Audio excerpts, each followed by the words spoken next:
This bear was raised by 3 dogs and came to believe he was one of them. What happened next? On a cold spring morning in the absolute silence of the rural mountain, Jack was on the porch of his old ranch-style house.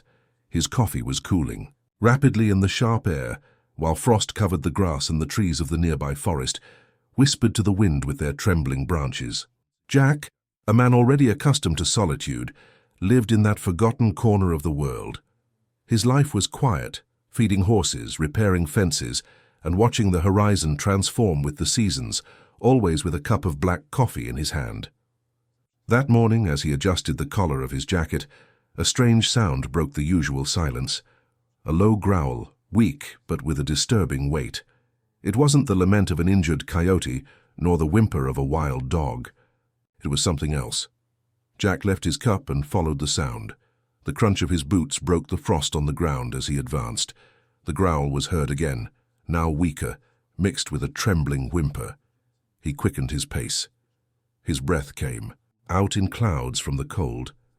Behind a grove, under the thick shadows of the pines, Jack found himself with a scene that tightened his chest. A bear lay dead on the ground, her body motionless, her flank soaked in blood. The wound was clean, deliberate, a poacher's bullet. There was no dignity in her death. Jack's stomach turned, but then something moved. Pressed against the bear's chest, a small, trembling body struggled to breathe. It was a newborn cub, defenseless, still wet from birth. His eyes were open, but blind. He panted silently, staring fixedly at Jack with a kind of mute plea.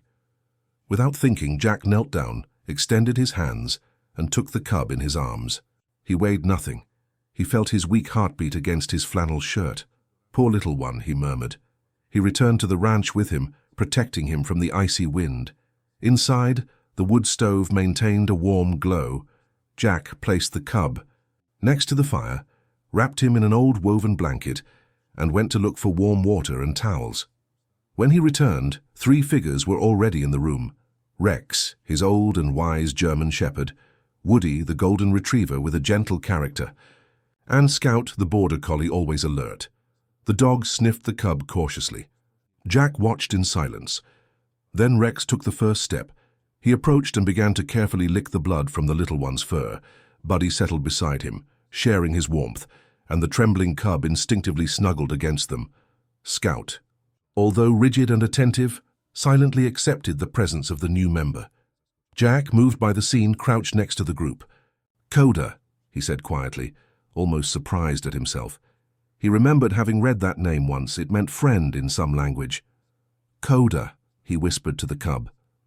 The little one didn't react, but in his eyes seemed to shine a glimmer, perhaps recognition or a spark of hope. Thus began his story. In the following days, Jack fed him with goat's milk and mashed fruit. He kept him wrapped in blankets, always close to the warmth of the dogs. Koda stopped trembling, breathed better, his eyes blinked more clearly, and even more he began to imitate. When the mail truck arrived and Rex barked, Koda responded with a curious, choppy growl. Buddy threw an old tennis ball across the porch, and Koda clumsily chased it with his uncoordinated paws. Scout watched him run across the field as if supervising his training.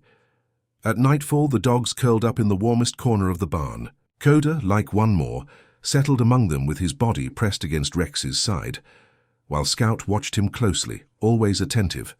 And so, raised by 3 dogs, Koda learned to live like one.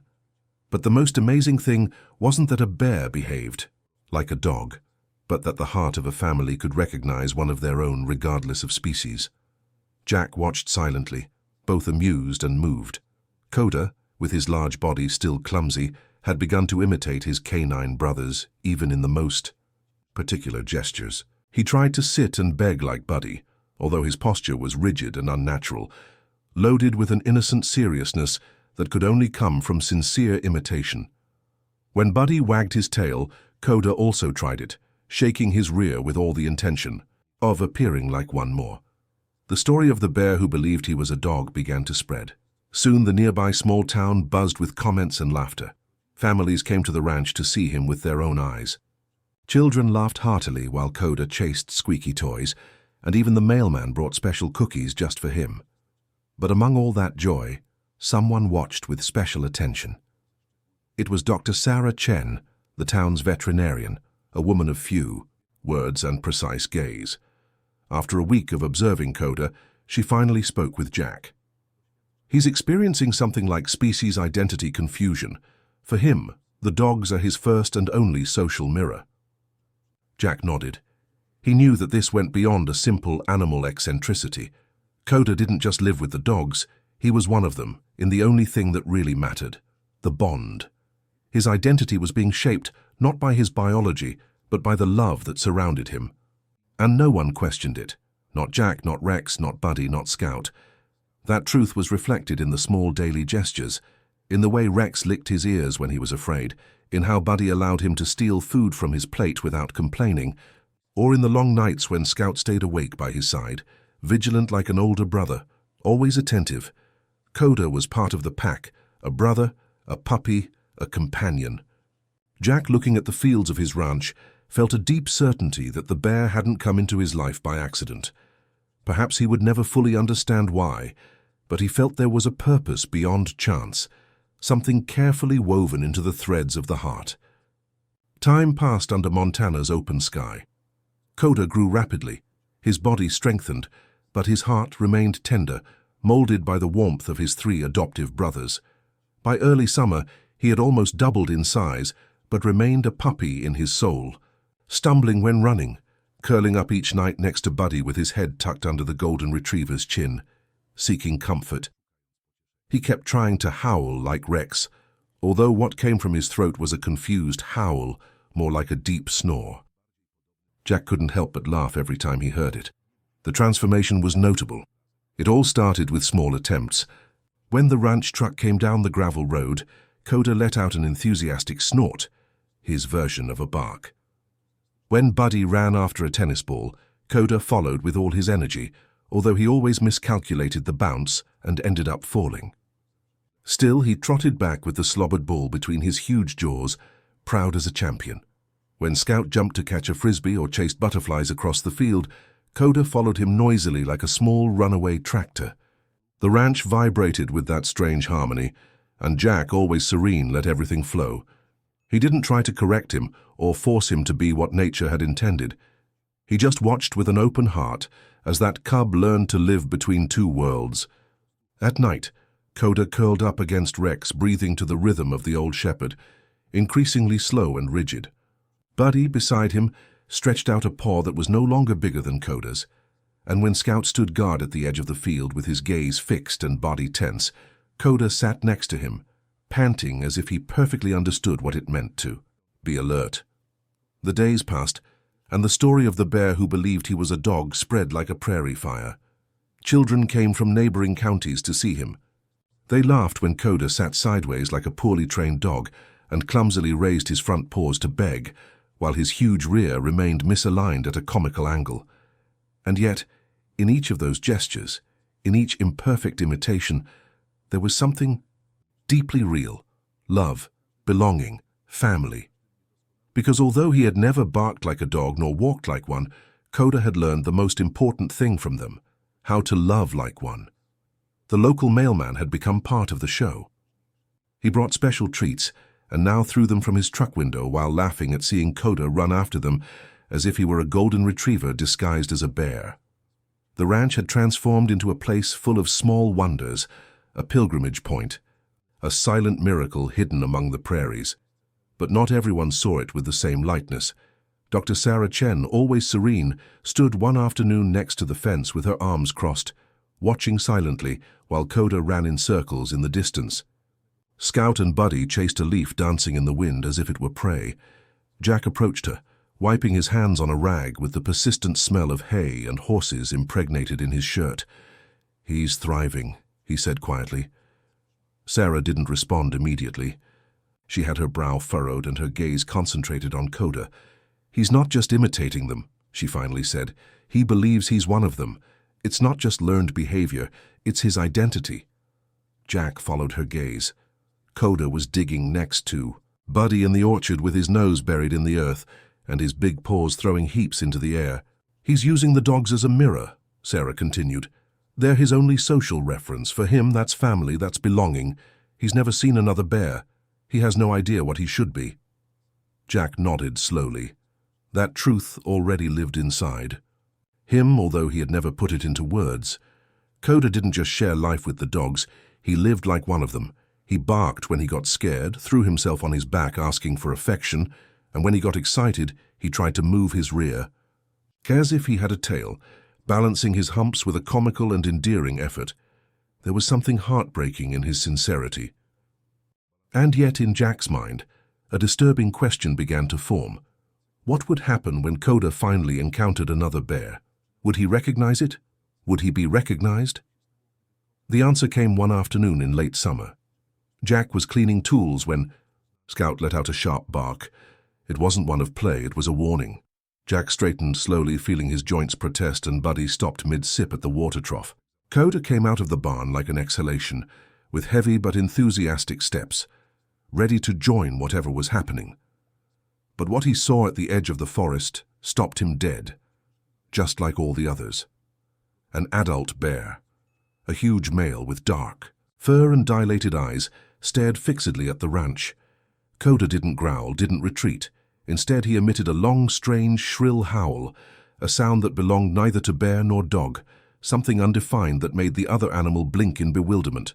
Then, in a familiar gesture, Koda dropped to the ground and bounced twice like Scout when he wanted to play. He barked, yes, he barked, and approached, shaking his body like Buddy would, as if inviting play. The other bear didn't understand. Of course. He lowered his ears and with a deep growl charged forward. Koda froze, trapped by panic. He let out a shriek and ran to the barn. In an instant, Rex interposed himself between them, firm like a wall. Scout and Buddy flanked the stranger, positioning themselves in defense of their adoptive brother. It was an absurd image. 3 dogs facing a wild bear to protect the cub they had accepted as part of their pack. The intruder hesitated, snorted, and finally, perhaps confused, perhaps disinterested, turned around and disappeared among the trees. That night the ranch filled with a thick silence. Koda spent hours at the edge of the forest, looking toward the darkness. His shoulders rose and fell with each trembling breath. He growled once, a deep sound unknown even to him, and then looked around with shame as if fearing he had betrayed something. When the stars began to twinkle in the sky, he climbed the tallest tree he could find and stayed there, swaying, gently letting out a lonely sigh. Once more, this time with a different tone, something deep and ancestral, like an echo of a part of himself that was just beginning to remember. Jack watched him from the porch with a heavy heart. Later he saw him move restlessly in his bed, his paws flailing, teeth half open, as if fighting silent battles in dreams that no one else could see. At one moment he thrashed with such force that he knocked over a wooden box. The dogs woke up, startled, panting as if they had been running alongside him in his nightmares. The next morning, Sarah Chen knelt beside him, listening to his irregular breathing. "He's exploring instincts that have been repressed for too long," she said quietly. "There's an entire part of him that he doesn't recognize, but it's awakening." Jack nodded again with gravity. He didn't know how to help him. He only knew he had to try because that cub who believed he was a dog was his. Koda walked on an invisible but tense tightrope, suspended between the only love he had known and a deep unknown voice that was beginning to call him from within himself. It was a voice he didn't yet understand, but that was becoming increasingly difficult to ignore. Autumn arrived silently at the ranch, tinting Montana's hills with golden and copper tones. But for Koda, the days felt colder in a way that had nothing to do with the weather. Since the encounter with the wild bear, something had changed. He had become quieter, less playful. His curiosity remained alive, but now it seemed directed toward something more distant. He no longer barked when the mailman's truck came down the road, nor ran behind Scout, nor rolled around asking for affection. Sometimes he growled softly by instinct, and then stopped, looking around as if feeling guilty for sounding like a bear. He spent more time alone, climbing trees at dusk, remaining motionless at the top while the wind whispered among the pines. Jack began to notice claw marks on the trunks in the mornings and disturbed earth in places where Koda had dug before, withdrawing abruptly, as if the impulse was stronger than his understanding. That transformation also disturbed the dogs. Scout and Buddy barked toward the darkness when Koda disappeared for hours. Buddy whined and prowled around the barn door, while Rex, old and rigid, simply watched with wise eyes the silhouette of the young one moving away toward the forest. Koda slipped between the trees, searching for something he couldn't name. One night, Jack woke up startled by a strange noise coming from the barn. It was frantic pounding, followed by low, guttural growls, sounds he had never heard before. He ran out with his boots badly put on and his coat open and found Koda trapped among torn blankets, his enormous paws clawing the air, teeth bared, and eyes closed tightly, prisoner of a nightmare that shook him from within. Jack called him by name once, twice, and then knelt beside him. "You're okay, boy," he murmured, extending his hand firmly to shake him gently. Koda woke up panting, his body soaked in sweat under his thick fur. He looked around wildly until his eyes found Jack and then Buddy, Rex, and Scout all at the door. Little by little, the panic subsided. He lowered his head, ashamed, and curled up in silence. Jack stayed by his side the rest of the night, a solid and calm presence. Koda fell asleep again, although restlessly. In the morning, Dr. Sarah Chen arrived quickly. She ran her hand over the young bear's back, feeling the persistent tension. "He's dreaming," she said softly. "Violent dreams. Bears dream differently than dogs. They remember smells, physical memories, traumas. He's exploring instincts that have been asleep for a long time." Jack nodded, feeling a heavy worry sink into his chest. "So what do we do?" Sarah looked at him silently for a moment before responding. "He needs guidance. He needs to learn what it means to be a bear from another bear." Jack remained quiet, but he already knew. 2 weeks later, a new presence arrived at the ranch. It was a clumsy figure with slow steps, eyes dimmed by time. The fur was thin on the shoulders, the snout speckled with grey. His name was Misha, a bear who had spent most of his life behind fences and concrete. He had been freed by a sanctuary, but was too tame and disoriented to survive in freedom. There was in him a melancholic peace, the calm of one who has known great pain and has managed to continue. When Koda saw him for the first time, he approached cautiously, circling at a certain distance, sniffing the air. Jack watched closely, his heart tight before the inevitable collision of two worlds. Koda emitted a familiar bark, uncomfortable, hopeful.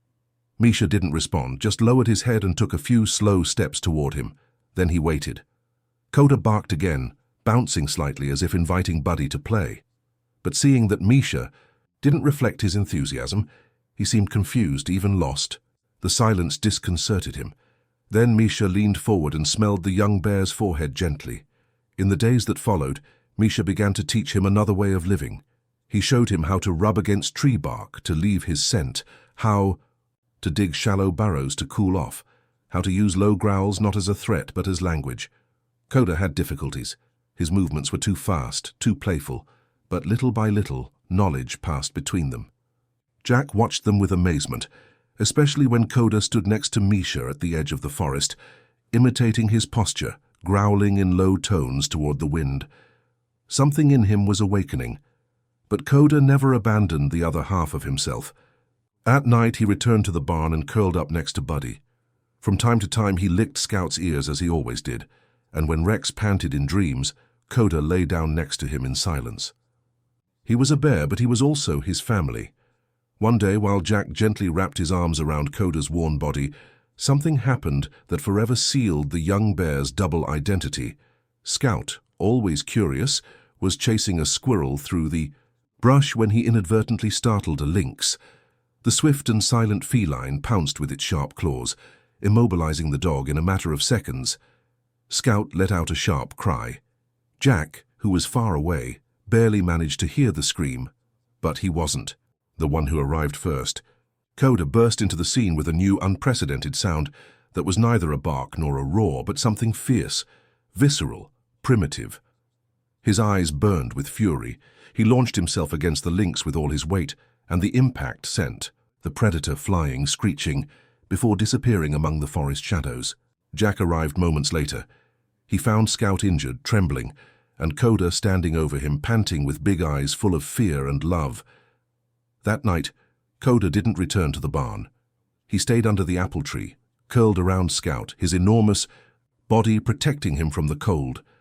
The injured dog had his head gently resting on the bear's back, not moving for hours, even when the sky filled with stars. Jack came out with blankets and a flashlight and saw something unexpected. Tears shone. In Koda's eyes, they weren't from rage or confusion, but from pain and tenderness. The next morning, when the golden light of the sun spilled over the ranch, Dr. Sarah Chen stood next to Jack. They watched in silence the improbable image of a bear and a dog sleeping, under the same tree, breathing in unison. "He is both now," she said. "He's learning to growl and to bark." Jack nodded, overwhelmed. Koda had become something for which there was no word yet. He wasn't a bear trying to be a dog, nor a dog disguised as a bear, but a creature of two hearts, a mixture of instinct and affection, of fury and empathy, something completely his own. With the arrival of winter, Montana's hills were covered with frost. The wind silenced the ranch's summer life. The trees stood naked, and the grass turned silver over the snow. Dog and bear tracks mixed, writing a new shared language. Koda had become an imposing presence, strong, firm, but with a heart that remained soft, tied to his family's love. During Scout's recovery months, the ranch began to transform into something bigger than Jack had ever imagined. It was Sarah who suggested the idea for the first time, her voice timid but charged with hope, as she watched Koda gently push a nervous collie puppy during one of her visits. "You've created something rare here," she said, looking at Koda sleeping next to Buddy under the old oak. "What if this became a sanctuary, a place where animals who have forgotten how to trust can find healing, a place where species don't matter?" Jack reflected. He turned the idea over like a smooth stone between his hands, and soon the ranch changed. The news spread quickly, not only about the bear who thought he was a dog, but about the improbable refuge between the forest and the field. At first, rescuers arrived with traumatized dogs. Then wildlife agencies brought orphaned bears. Koda, who once was an apprentice, became a guide. He received each newcomer with a mixture of bewilderment and enthusiasm. He responded to growls with barks, offered clumsy playbows to the most frightened, and curled up next to those who trembled with fear. There was no manual that taught how to heal creatures born from abandonment or violence, but Koda had something deeper than knowledge, a pure, intact empathy. A Labrador who had once been bitten by a caged bear whimpered upon seeing Koda and hid behind a box. The bear approached slowly, lay down on his stomach, and gently pushed a tennis ball with his snout. The dog growled with uncertainty, but when Koda turned around exaggeratedly, sticking out his tongue like Buddy used to do, the tension broke. The dog wagged his tail, sniffed, and thus began a silent healing. For bears too wild for human contact, Koda invented games that didn't exist in any book, searching for branches, digging in snow, fighting with tenderness. He never lost his dog's heart, not even when he learned to mark trees, dig burrows, and communicate with low growls. He still responded to Jack's truck, still chased him, still ran in circles when Scout barked at the wind. And then one day a girl arrived. She was 6 years old with dark, ancient eyes, and wore a winter coat several sizes too big. Her name was Clara. Since her family had moved west after a tragedy that Jack never asked about, she hadn't spoken a single word in 8 months. It was her desperate but compassionate aunt who brought her to the sanctuary on impulse after hearing stories about a bear who healed animals by playing. "She's afraid of dogs, afraid of everything," she said quietly. "But she saw your videos, saw how he caught tennis balls." Clara didn't look away. She stood rigid behind the fence with clenched fists. Koda noticed her immediately, and with his big paws approached cautiously, silently over the snow. He stopped just before the gate. He made no noise, just sat down, tilted his head, and as if it were a secret signal, he let himself fall sideways with a soft growl. He rolled onto his back, raising his extremities in the air, pretending to be dead. The girl didn't move. Then Koda stuck out his tongue, moved his head, and let out a long, ridiculous howl, half bark and half screech. The clumsy and uncoordinated sound echoed across the snowy field, and something inside Clara broke. She burst into sharp, sudden laughter. Her legs gave way as if they had forgotten how to hold her, and she fell to her knees. Her aunt was breathless. It was the first sound Clara had made in 8 months. Koda approached slowly and with his nose gently touched the girl's gloved hand. From that day, Clara returned every weekend. She didn't talk much, but she laughed. And when she did, Koda danced, literally bounced in place, spun around, and wagged. His enormous rear like Buddy used to do. The sanctuary began to transform. It was no longer just a place for animals. Jack installed benches under the trees, quiet spaces for silent visits and slow healing.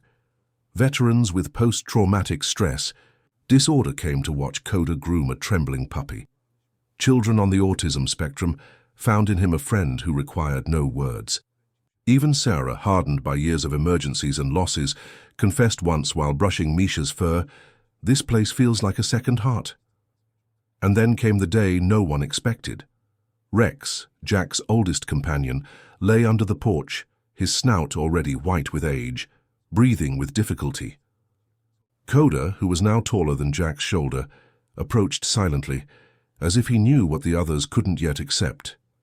He lay down next to Rex and didn't move, not even when the sun disappeared behind the hills. The other dogs approached. Scout, curled up nearby. Buddy licked Rex's nose. Jack watched from the steps with clenched hands as the old shepherd exhaled his last breath. He died in peace, surrounded. Then a sound emerged that none of them had heard before.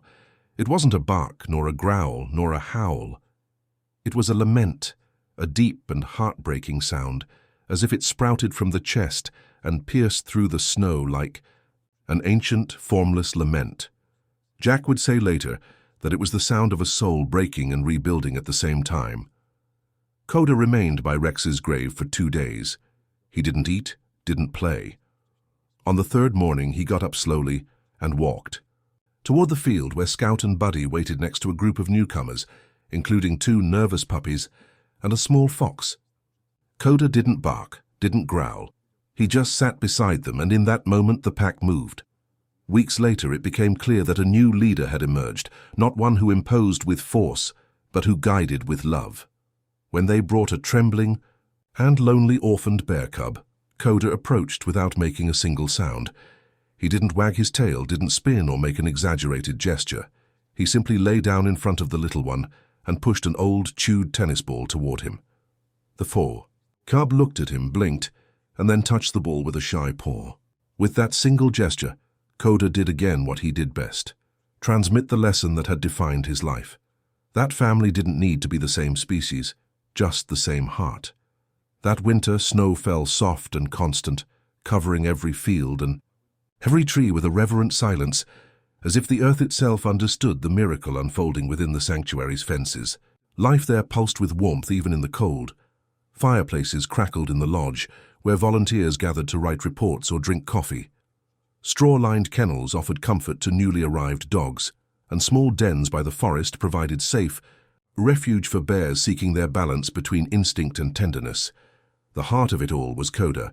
Once a terrified cub on the brink of death, he had now become an imposing and gentle force, a presence that seemed to move through the sanctuary. Like a guardian spirit, every step he took was slow, deliberate, and his mere presence was enough to calm even the most nervous of newcomers. He had assumed the place that Rex once occupied, serene and natural. Scout showed him respect with small, almost invisible gestures, and Buddy, now older and somewhat slower, used to lean on him in the afternoons while both silently watched the horizon. The younger ones, both dogs and bear cubs, followed him with that quiet confidence that only arises when love is demonstrated through actions. Koda had become something difficult to explain. He was a bridge between worlds, capable of understanding barks and growls equally.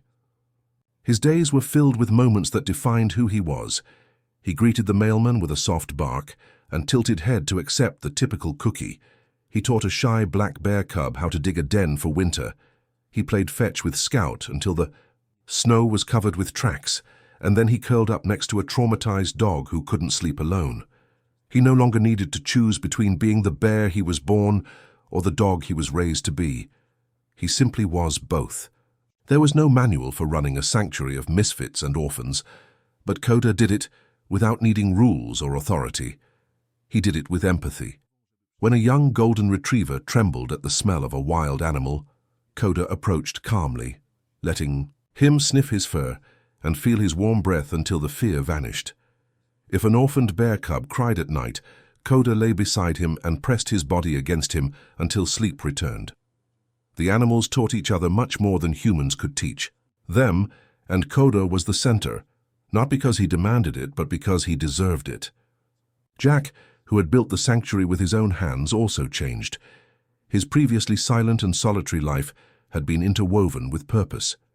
He worked tirelessly caring for the animals, maintaining the place, and talking with visitors who came from increasingly distant places just to see with their own eyes what love could build. Often Jack stood by the porch at sunset, sipping his cold coffee, looking toward the field where Koda advanced through the snow, flanked by a dog on one side and a bear cub on the other. "I never wanted him to be just a bear," he once said with a broken voice to Dr. Chen, remembering that love can rewrite even instinct.